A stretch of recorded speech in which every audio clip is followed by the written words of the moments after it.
j'ai eu la chance d'être à Paris quand la première Twingo a été lancée. Donc je me rappelle le surprise que nous avons eu quand on a découvert la voiture. Et on a cherché avec la nouvelle Twingo d'avoir une voiture qui a vraiment la personnalité pour que les gens puissent avoir un vrai sentiment d'une voiture qui est chaleureuse et agréable. Donc en effet, les designers ont travaillé sur le projet déjà en regardant un peu le patrimoine de la marque en termes de petites voitures.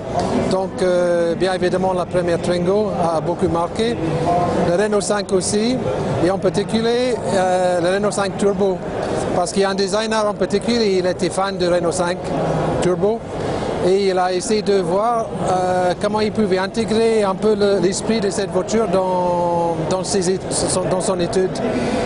Donc moi je dirais que la voiture n'est pas un copier-coller de notre voiture, c'est plutôt une inspiration, une interprétation d'éléments et bien entendu, elle a sa propre personnalité. En effet, il y a eu une collaboration avec Smart, mais on a regardé en avant-projet, avant de discuter avec Smart, un projet, un concept avec moteur arrière, et on trouvait que c'était intéressant en termes de placement et gain de place au niveau de l'intérieur. Aussi pour le designer, vous allez remarquer qu'avec cette implantation de moteur arrière, on a un nez qui est très court.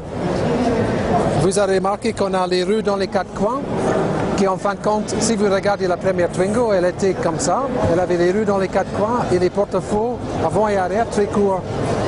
Donc avec cette voiture, on retrouve un peu l'esprit en termes de proportion de la première Twingo. La seule différence, c'est qu'on a décidé de donner un nez, un bon bruit à cette voiture.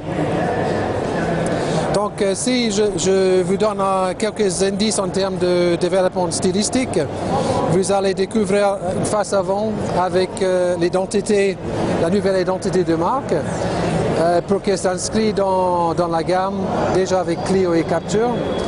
On a travaillé en particulier les phares pour avoir vraiment les yeux pour qu'elle ait un vrai regard. Et l'esprit Renault 5 commence vraiment sur le côté de caisse. Et vous allez voir qu'on a une ligne ici. Cette ligne qui inscrit vraiment le thème stylistique de la voiture. Et en fin de compte, c'est une ligne qui attire l'œil vers les passages de rue et qui aussi marque l'aile arrière. Et si on avance vers l'arrière de la voiture, vous allez découvrir l'esprit de Renault 5 qu'on a voulu intégrer dans le design.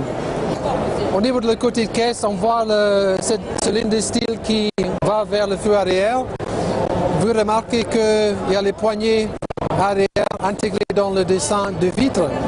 Pourquoi? Parce que ça nous donne une lecture d'une voiture 3 portes, plus sportive, tout en gardant la fonctionnalité d'une voiture à 5 portes. Le moment qu'on a décidé de mettre les poignées ici, on était libéré et notre point est de garder une simplicité au niveau de l'aile arrière.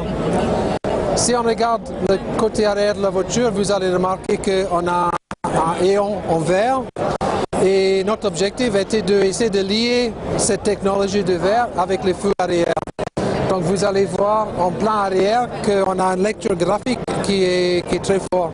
Vu en plan arrière et en verre avec béquille intégré, ça c'est un premier, béquille carrément intégré sur les éons verre. Et puis le dessin de feu intégré visuellement pour donner la largeur en plein vue arrière.